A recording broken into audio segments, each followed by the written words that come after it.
Olá, conectados, a graça e a paz. Meu nome é Ivani Mamed Lima e eu sou idealizadora da página Conexão Divina. E estamos trabalhando esses vídeos para um raciocínio que traga o entendimento do que é a cultura do reino. E nesses 5 vídeos que já fizemos, nós demos uma base desse raciocínio. E o mais importante que nós podemos ter como base desse raciocínio é justamente o entendimento de que aquilo que a gente tinha antes da queda, que é o que a gente tinha no paraíso, era na verdade o reino dos céus. Então nós vemos que quando o homem cai e é expulso do paraíso e perde esse paraíso, o homem começa uma história fora da conexão divina, fora do padrão de vontade de Deus. Porque o homem com a queda fez justamente essa escolha de ser o protagonista da sua própria história, sem conexão com Deus e no sentido de ter a sua própria vontade. Então separou a vontade do homem e separou essa vontade de Deus. E essa separação trouxe uma consciência para o homem de si mesmo, porém separada, desconectada da consciência divina. Então rompeu a unidade com Deus. E nesse tempo todo, depois da queda, até Jesus, nós vivemos assim. E com Jesus e a vinda de Jesus foi justamente a execução do plano de Deus para que essa conexão voltasse a ser feita. Então, na verdade, no sentido de reconectar, ou de religar, e é o sentido das religiões, nesse sentido a religião, o religar é o próprio Cristo e seus ensinamentos. Por quê? Porque Jesus Cristo, ele sempre esteve em unidade com Deus. E ele desceu do céu e veio encarnar na terra para trazer aos homens essa possibilidade, essa bela e grande notícia, que é chamada Evangelho. Então, no Evangelho de Jesus está contido todo o ensinamento necessário para que o homem volte para o paraíso. Mas esse voltar não tem como voltar no sentido do tempo. Nós vamos estar andando para frente, mas a conexão e a unidade de Deus que a gente tinha com Deus, ela vai se restaurar, e de maneira que nós possamos estar com Jesus num tempo chamado Reino dos Céus. Então nós vamos continuar a nossa vida, a terra vai chegar ao ponto de agilizar todos esses processos, chegar ao fim desses processos de seleção, de unificação, e aí volta Jesus. E nessa segunda vinda começa o reino, verdadeiramente, porque em tese, Jesus começou o reino quando ele voltou, quando ele chegou aqui a primeira vez. Então, assim que Jesus chegou aqui na terra, na sua primeira vinda, ele viveu 30 anos e no seu 30º ano ele começou a falar publicamente. E o grande sermão e a grande pregação que ele fez pela primeira vez é chamada o Sermão da Montanha. Então nós vamos estudar o Sermão da Montanha como uma nova perspectiva, a perspectiva do Reino dos Céus. Então, como nós já vimos antes, o próprio Jesus, quando começou seu ministério, ele disse que era chegado o Reino dos Céus, né? naquela época, com ele. E assim também com o seu precursor, que foi João Batista. E até os termos são os mesmos: arrependei-vos, porque é chegado o Reino dos Céus. Nós já vimos isso nos vídeos anteriores. E assim nós vamos ver que o primeiro grande momento, o primeiro grande contato que Jesus teve com o povo foi no Sermão da Montanha. Então nós vamos ler o começo e vamos estudá-lo até o final.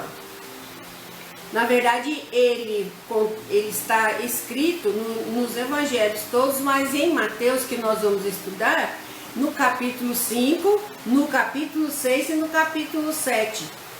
E nós vamos ver esse sermão todo aos poucos. E de hoje nós vamos ver o capítulo 5, do versículo 1 ao versículo 12. Que esse pedaço do sermão, o início do sermão é chamado de as bem-aventuranças.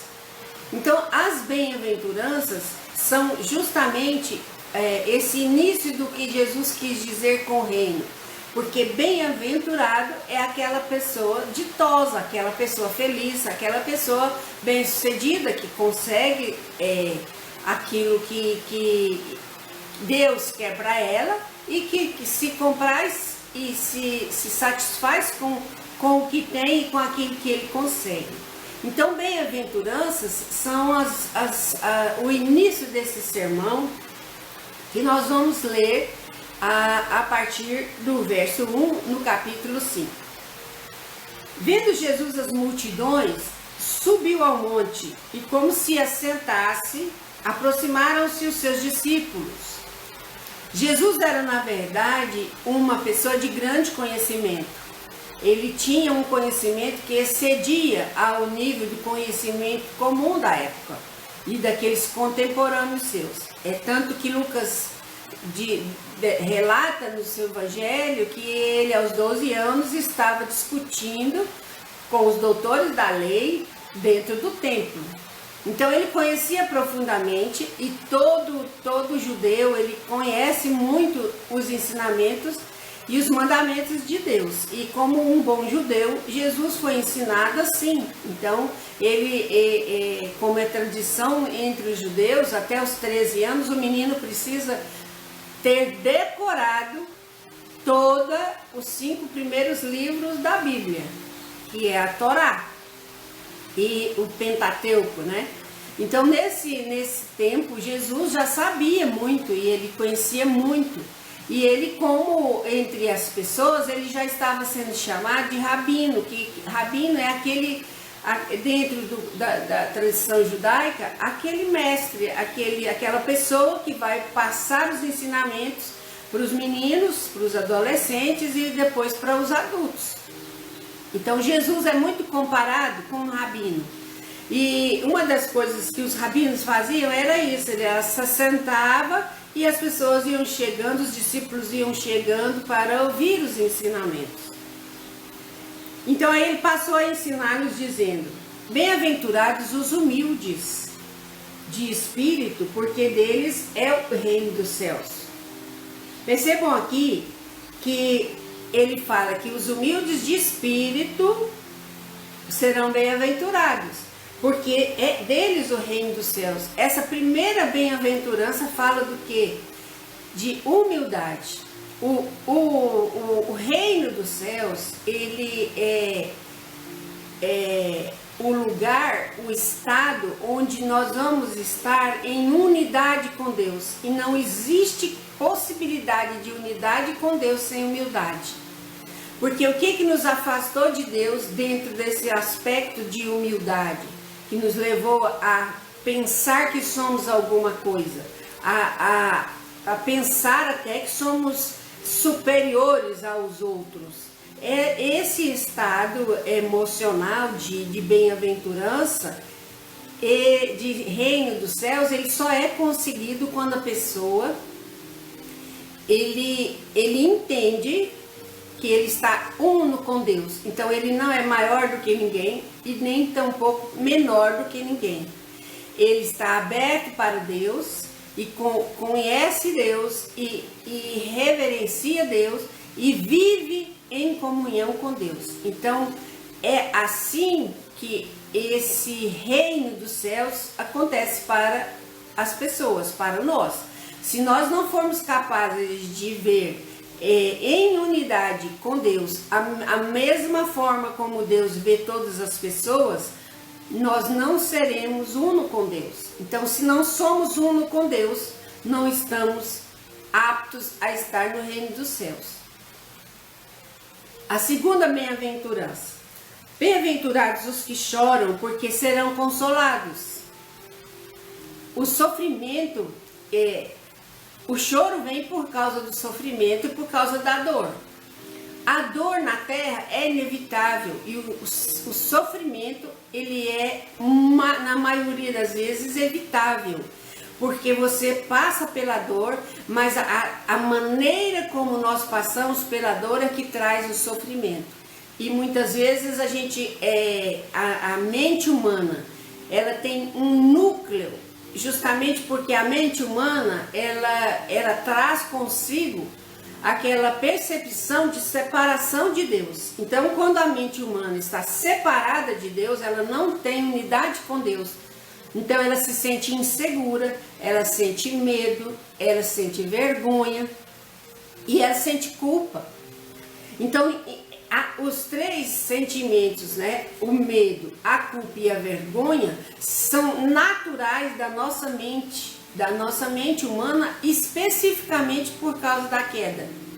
Mesmo que nós não tivéssemos feito nada, nenhum pecado a mais, esses sentimentos já estariam em nós por causa da separação de Deus, da separação da unidade com Deus. Então, os que choram serão consolados, por quê? Porque o choro e o sofrimento que traz o choro não vai mais existir no reino dos céus, porque o sofrimento ele é criado na nossa mente. E esses sentimentos de separação é que nos trazem sofrimento, eles deixarão de existir, uma vez que nós vamos estar unidos, em unidade com o Espírito Santo, em unidade com o Filho que é Jesus, e unidade com Deus. Então não vai ter mais sofrimento, seremos consolados. Bem-aventurados os mansos, porque herdarão a terra. A mansidão é a outra característica daqueles que são pacíficos, que trazem a paz, que estão em paz com todos, e a mesma sensação de que quando nós estamos separados, nós estamos em conflito, nós estamos em guerra com a gente mesmo e em guerra com os outros. E é nesse nível de mente que existem os conflitos, os sofrimentos e as guerras. Quando esse nível de mente humana for entregue para Deus e nós estivermos em unidade com Deus, não teremos mais a guerra, não teremos mais conflito. Nós herdaremos a terra. Quando ele fala assim, os mansos herdarão a terra, eles estarão no reino dos céus. Então a mansidão é outra característica dos habitantes do reino dos céus. Bem-aventurados os que têm fome e sede de justiça, porque serão fartos. O reino dos céus, nós temos lá, não vou ler, mas em Romanos 14, 17, a gente vê que Paulo fala assim que o reino dos céus não é comida nem bebida, mas justiça, paz e alegria. Então aqui nós estamos vendo que o reino dos céus é esse lugar de paz, de justiça e de alegria. Então, os que têm misericórdia, eles são aqueles que têm a compaixão, que têm a empatia, que estão em si seguros e seguros para dar a mão e ajudar a quem precisa. E aquilo que ele tem não é retido e nem tampouco valorizado e guardado para si mesmo com egoísmo. Então ele reparte e ele tem compaixão, e se precisar repartir, ele reparte, ele dá aquilo que ele tem, porque o que ele tem é também do outro. Vamos ver o outro, a bem-aventurança, que é a sexta bem-aventurança, que é os bem-aventurados, os limpos de coração, porque verão a Deus. Os limpos de coração são o quê? Aqueles que conseguiram realmente tirar tudo que era do ego, tudo que era de busca daquilo que é externo, daquilo que é passageiro, e estar em pureza de coração. Eles estão abertos, assim como era Adão e Eva no paraíso. Eles eram limpos de coração e viviam em comunhão total com Deus. Quando houve a queda, houve a separação, essa separação é que trouxe essa inquietação. E na inquietação, o homem passa a pensar, e com essa mente separada e dicotômica, ou com essa dualidade, e esses conflitos ficam muito aparentes. E aí a gente não é mais limpo, porque a gente tem malícia, a gente tem concorrência, a gente tem competição. E no reino dos céus não vai ter isso, não tem esse espaço para esse tipo de raciocínio. A sétima, bem-aventurados os pacificadores, porque serão chamados filhos de Deus. O reino dos céus é justiça, paz e alegria. Então a paz está dentro do coração daqueles que estão em unidade com Deus. Em unidade com Deus nós estamos em paz. Então esses pacificadores são os que desde agora fazem a paz e conhecem e reconhecem que são um com o outro. Então, queridos, aqui e agora, nesse momento onde Jesus ainda não voltou, é que nós somos chamados a fazer isso, a sermos pacificadores, a termos a paz em nós e pacificarmos o mundo. Bem-aventurados os perseguidos por causa da justiça, porque deles é o reino dos céus. O reino dos céus é justiça, paz e alegria. Bem-aventurados os que sofrem por causa da justiça. Que justiça? A justiça de Deus. As coisas de estarem tanto para mim quanto para o outro da mesma maneira. E não aceitar que eu posso ter mais do que um irmão que está aqui. Ou eu entender que eu sou mais do que aquele irmão que está aqui. Por quaisquer razão. Não existe razão que me justifica pensar que eu sou melhor que alguém. Ou maior do que alguém. Então, os bem-aventurados, que são quando bem-aventurados os perseguidos por causa da justiça. E aí ele completa, bem-aventurados sois, quando por minha causa vos injuriarem e vos perseguirem, e mentindo disserem todo mal contra vós. Então, quando nós temos Jesus Cristo, quando nós temos o Evangelho em nós temos, na verdade, tudo.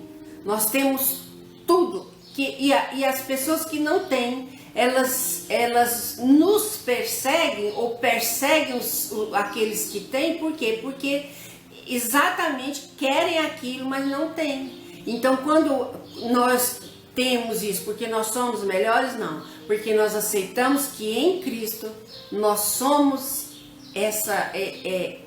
temos essa reconexão com o Pai e nessa vivência de intimidade com Deus, nós recebemos essa garantia. E somos bem-aventurados, mesmo sendo injuriados e perseguidos. Regozijai-vos e exultai, porque é grande o vosso galardão nos céus, pois assim perseguiram aos profetas que viveram antes de vós. Amém? Então, queridos, nós vemos que nessas palavras de Jesus, nós vemos o quanto ele já estava dentro desse pensamento de reconexão do homem com Deus. Através destas palavras, nós vimos que quando nós voltamos a estar em unidade com Deus nós estamos em unidade com o Cristo. E quando nós estamos em Cristo, nós estamos em unidade com o Pai. Então Jesus é essa reconexão com Deus. Ele faz essa conexão divina entre Deus e o homem. E esse estudo das bem-aventuranças e do Sermão da Montanha vai nos mostrar isso nitidamente. Então eu conto com você e convido você para estar comigo no próximo vídeo. Muito obrigada!